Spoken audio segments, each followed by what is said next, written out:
Quando o casarão Albuquerque foi erguido, no final do século XIX, era símbolo de poder e ostentação. A família Albuquerque vivia de fazendas de café, mas ninguém comentava os sussurros sobre escravos mortos, torturas e rituais. A casa, isolada no alto de uma colina, logo ficou conhecida por sua construção estranha. Paredes espessas, corredores que não faziam sentido, e espelhos em todos os cômodos. A matriarca, Dona Amélia Albuquerque, era vaidosa.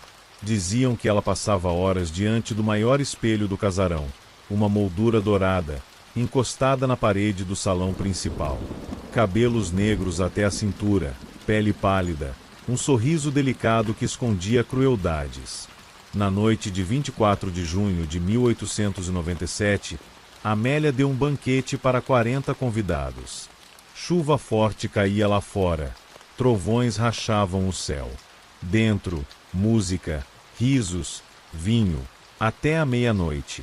Ninguém sabe o que aconteceu de fato, mas pela manhã, todos estavam mortos.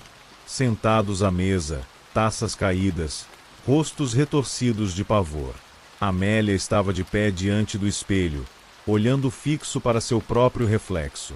O espelho, contam, tremia como se respirasse. Quando encontraram seu corpo, ela ainda estava lá, mas não havia marca de sangue, nem ferida. Só o olhar vazio, colado na própria imagem. O espelho foi coberto por panos pretos, mas desde então, ninguém conseguiu removê-lo da parede. A casa ficou abandonada, mas os moradores do vilarejo abaixo juravam ver luzes dentro do salão à noite.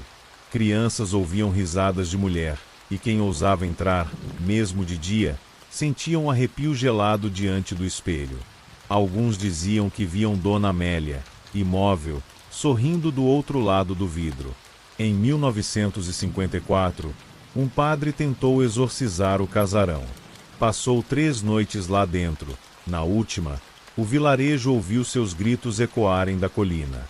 Quando abriram a porta, o salão estava vazio, exceto por pegadas molhadas que levavam até o espelho. O padre sumiu, mas sua batina estava dobrada no chão. Em 2006, Beatriz, estudante de artes, comprou a casa. Queria transformá-la em centro cultural. Adorava o mistério, não acreditava em fantasmas. Na primeira semana, removeu panos velhos, limpou móveis, varreu teias de aranha. Mas quando tirou o lençol do espelho, algo mudou. Começou a ouvir sussurros quando passava por ele. Via vultos atrás de si, sempre uma silhueta de vestido escuro, cabelo longo. À noite, acordava com barulhos de passos no salão. Uma vez, jurou ver seu próprio reflexo sorrir enquanto seu rosto estava imóvel. Uma noite, Beatriz ficou de frente para o espelho por horas. A imagem parecia pulsar, como se houvesse água do outro lado. De repente, a superfície trincou, revelando o rosto de Dona Amélia, pálido, belo, inumano. Amélia estendeu uma mão de dentro do vidro. Beatriz, hipnotizada, tocou. Sentiu frio, dormência e sumiu. No dia seguinte, os vizinhos encontraram o casarão aberto, mas ninguém dentro. Só um detalhe: o espelho agora refletia 2 figuras. Amélia e Beatriz, parada atrás dela, com o rosto pálido, olhos vidrados. Dizem que a dama do espelho nunca deixou o casarão. Quem ousa entrar é observado, e, se encarar o vidro por tempo demais, acaba lá dentro também. Alguns turistas desapareceram, outros enlouqueceram após ver o próprio reflexo sorrir quando viravam de costas. Hoje, a casa permanece lá, no alto da colina, janelas trancadas, portas rangendo com o vento. Mas quem passa a noite, se olhar para cima, pode ver uma mulher de vestido preto espiando pela janela, esperando, chamando silenciosamente quem tiver coragem de encarar o espelho. Porque uma vez que você olha, talvez seu reflexo não devolva seu rosto, e a dama do espelho ganha mais uma companhia.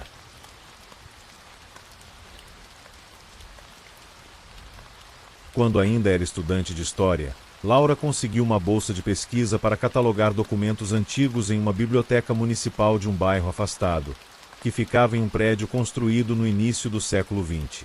O lugar era majestoso, escadas de mármore, janelas arqueadas, corredores extensos que exalavam cheiro de madeira úmida e papel velho. Era frequentado por poucos leitores, quase sempre idosos ou estudantes desesperados na época de provas. Mas o que mais chamava atenção era o subsolo, uma sala subterrânea que, segundo o zelador, guardava livros raros, jornais de um século atrás e alguns volumes que ninguém nunca mais ousou abrir. Laura ficava horas lá embaixo.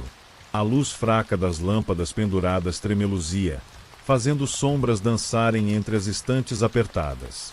O silêncio era tão espesso que qualquer barulho, uma página virada, um suspiro, parecia um trovão.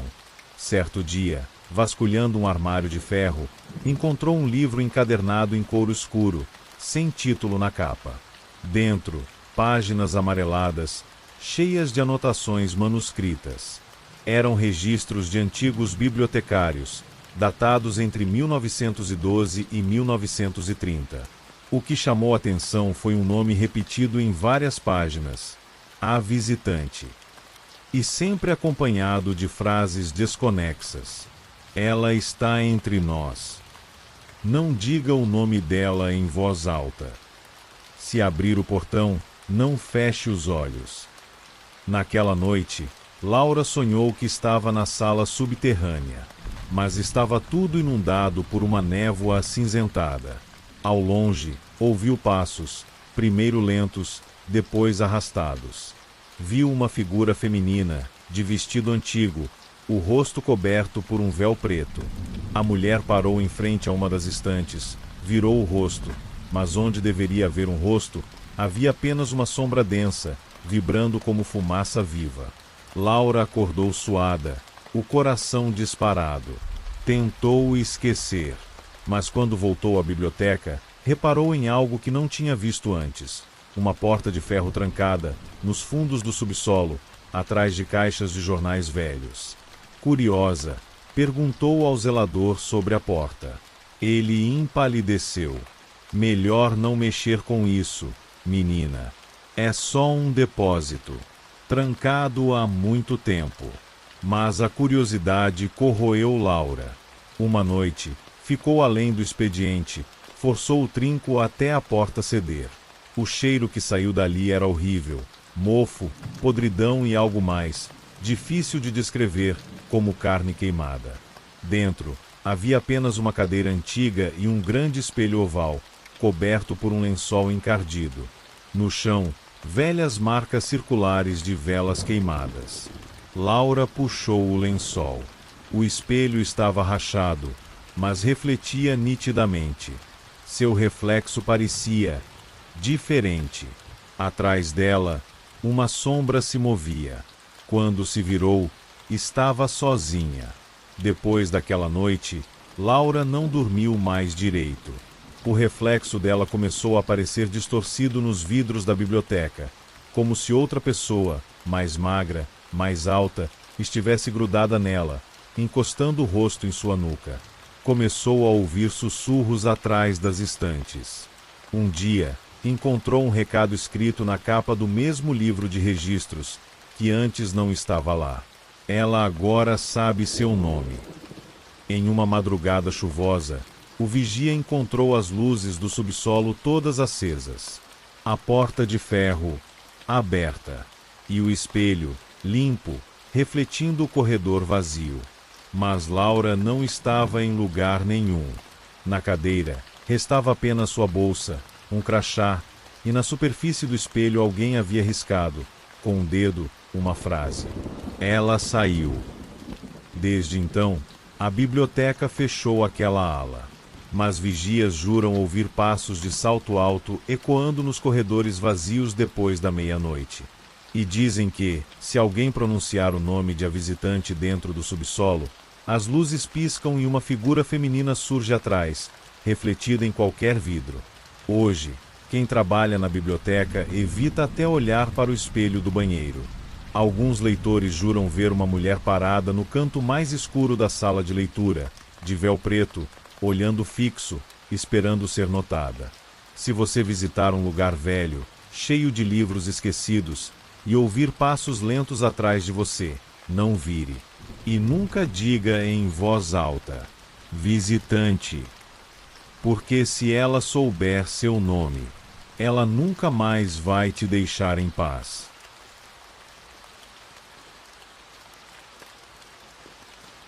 Em uma vila esquecida no interior de Minas Gerais, existe um sítio abandonado no alto de uma colina. Entre galpões caindo aos pedaços e árvores retorcidas, há um velho poço de pedra, cercado por correntes enferrujadas. A tampa de madeira está sempre trancada com correntes grossas, mas ninguém lembra quem trancou, nem quando. Os mais velhos contam que, há 100 anos, ali morava a família do Coronel Lins, dono de terras e de muitas dívidas de sangue. Para proteger sua fortuna, o coronel fez um pacto com um homem estranho, um curandeiro que vagava pelas roças oferecendo bênçãos, em troca de algo vivo. O coronel, desesperado, aceitou. E quando o gado começou a morrer misteriosamente, o homem apareceu na porta, cobrando seu preço. Uma vida, de alguém inocente. Dizem que, numa noite sem lua, o coronel arrastou sua filha mais nova até o poço. A menina gritava, mas a fazenda era grande, e ninguém ousava se meter nos negócios do patrão. Jogaram-na lá dentro, e por dias ouviram seus gritos, pedindo para sair, até que silenciaram. Mas o poço nunca mais ficou quieto. No início, vinham sussurros fracos, que subiam pela pedra úmida, mesmo em dias de sol. Depois, os empregados começaram a sumir. Primeiro, um vaqueiro. Acharam suas botas perto do poço, mas ele nunca mais foi visto. Depois, a cozinheira, que foi vista pela última vez andando em círculos ao redor do poço, com um sorriso vazio. Quando a família Lins morreu ou fugiu, o sítio ficou vazio. O mato engoliu a casa grande, cupins comeram o celeiro. Mas o poço continuou lá, respirando, sussurrando, esperando. Em 1998, um grupo de estudantes de história decidiu acampar lá, atrás de provas da lenda. Riram dos avisos dos moradores do vilarejo, quebraram o cadeado velho e abriram a tampa. Um deles, Lucas, se inclinou para filmar com uma lanterna. Lá embaixo, na escuridão viscosa, uma voz de criança chamou: "Me ajuda, tá tão escuro." Lucas riu, achando que era eco. Mas quando se virou, viu que os amigos estavam imóveis, paralisados, olhando fixamente para dentro do poço, os olhos vidrados. Quando tentou puxá-los, sentiu algo segurar seu pulso, mãos pequenas, geladas, que saíam de dentro da pedra. Dizem que Lucas foi o único que saiu andando de lá, mas não saiu inteiro. Anos depois, Lucas voltou para a vila. Magro, com olheiras fundas, repetia que a menina ainda chamava por ele. Dormia de dia, porque à noite ela sussurrava em sua cabeça, pedindo que voltasse, que abrisse a tampa de novo. No fim, ninguém o viu partir, mas encontraram suas roupas, dobradas ao lado do poço aberto. Alguns juram que, quando o poço está destampado, se você olhar fundo bastante, vê um rosto pálido flutuando na água preta. Uma menina, os olhos abertos, os lábios murmurando: "Me puxa para fora." Moradores mantêm o poço trancado com correntes, trocando o cadeado sempre que ele aparece aberto de manhã. À noite, ninguém chega perto. Mas quem mora mais perto garante que ouve uma voz cantando uma cantiga de ninar, misturada ao barulho do vento. "Dorme, dorme, mas não me esquece." Alguns dizem que, se você ouvir o sussurro e não responder, ele vai atrás de você, na sua casa, no seu quintal, na sua mente. E uma vez que ouvir a voz no poço, um dia você vai voltar, mesmo que não queira. Porque ninguém consegue ignorar para sempre quem pede ajuda. E quem abre a tampa, não fecha mais.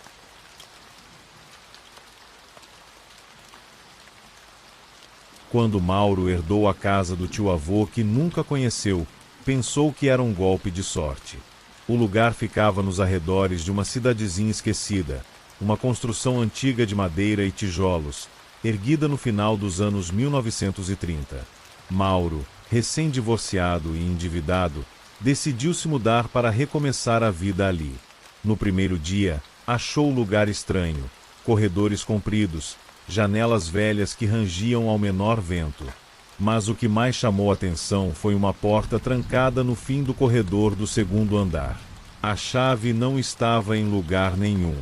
Um cadeado grande, enferrujado, mantinha a maçaneta imóvel. Mauro não deu importância. Pensou em chamar um chaveiro depois. Na primeira noite, enquanto dormia, Mauro acordou com batidas vindas do andar de cima. Batidas lentas, espaçadas. Toque, toque, toque. Achou que fossem galhos na janela. Mas a janela estava longe, era inverno, sem árvores perto bastante.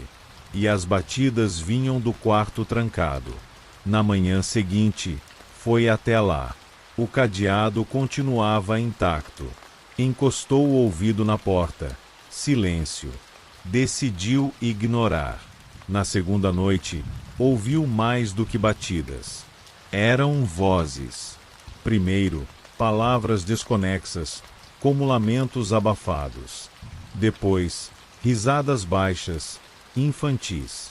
Mauro ficou paralisado na cama quando ouviu alguém bater. Toque, toque, toque. E, logo depois, uma voz fraca chamar. Mauro, abre. Ele trancou a porta do quarto, segurou uma faca na mão, mas não teve coragem de subir. No terceiro dia, revirando o porão, encontrou uma caixa de madeira, trancada com uma fita de tecido podre. Dentro, havia uma única chave enferrujada. Mauro soube imediatamente para o que servia. Subiu, hesitou em frente à porta trancada. O corredor parecia mais frio. Encaixou a chave. O cadeado caiu no chão com um estalo seco. Girou a maçaneta devagar. O quarto estava mergulhado em poeira e mofo. Não havia móveis, apenas marcas no chão, como se algo pesado tivesse sido arrastado dali. E, no centro, um espelho oval, rachado, encostado na parede. Mauro se aproximou. O espelho refletia apenas uma sombra atrás dele. Quando se virou, não havia nada. O reflexo, porém, não sumiu. Ao contrário, começou a se mexer sozinho. Mauro viu a si mesmo de costas, parado, mas o reflexo sorriu, com dentes manchados de preto. Apavorado, saiu correndo do quarto, trancou de novo, empurrou um armário contra a porta. Mas naquela noite, o barulho foi pior. Batidas fortes, desesperadas, como se alguém chutasse a madeira do outro lado. E a voz voltou. Abre, não me deixa aqui. No dia seguinte, Mauro foi até o bar da vila. Bebendo com o morador velho, descobriu que o tio-avô, ainda jovem, enlouqueceu dentro daquela casa. Dizem que matou a própria mãe, mas ninguém encontrou o corpo. O quarto foi selado, o espelho deixado lá, porque toda vez que alguém tentava tirá-lo, algo horrível acontecia. Um homem tentou quebrar o vidro, mas se jogou do sótão 2 noites depois. Outro quis queimar o quarto, morreu trancado lá dentro, sufocado pela fumaça. Na noite seguinte, Mauro acordou com o som da porta se abrindo. O armário, que ele empurrou, estava arrastado para o lado. A porta rangia, aberta por uma fresta.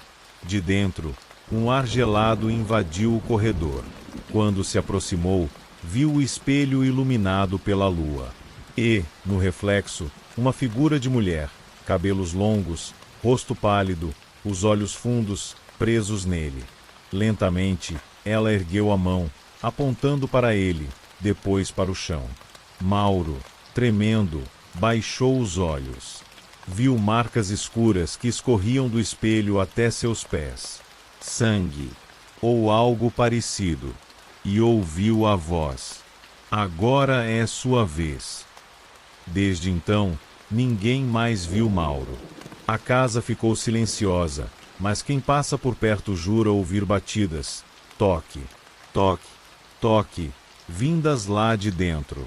E, se alguém se atreve a abrir a porta do quarto, encontra o espelho, agora limpo, refletindo não apenas a si mesmo, mas também uma figura trêmula, batendo do outro lado do vidro.